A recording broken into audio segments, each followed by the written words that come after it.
Hello guys, myself Prachi Guge. So today I am deliver you to the concept of measurements and units. So guys, what is a measurement? It is the comparison between known quantity with unknown quantity to get a result is called as measurement. तर guys he आहे आपली unknown quantity जिला आपण standard असं consider करतो आणि ही आहे आपली अननोन क्वांटिटी जिला आपण मेजरंट असं कन्सिडर करतो. तर मेजरंट म्हणजे काय?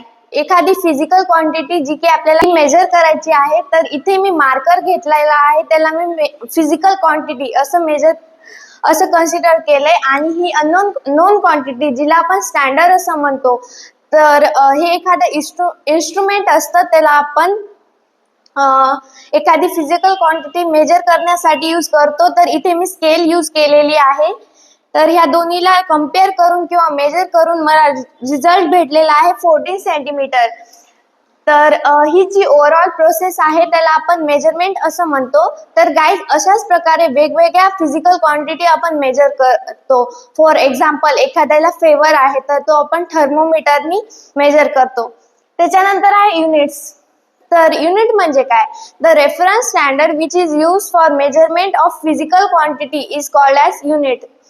तर एखादा रेफरन्स आहे जे की आपण फिजिकल क्वांटिटी मेजर करण्यासाठी यूज करतो त्यालाच आपण युनिट असं म्हणतो.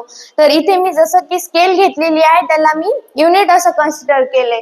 त्याच्यानंतर आहे ह्या सिस्टीम ऑफ युनिट्स. तर त्याच्यामध्ये 3 सिस्टीम्स आहेत, FPS, CGS आणि MKS. तर F is denote for foot, pound आणि सेकंड. तर F for length, P for mass आणि S फॉर टाइम.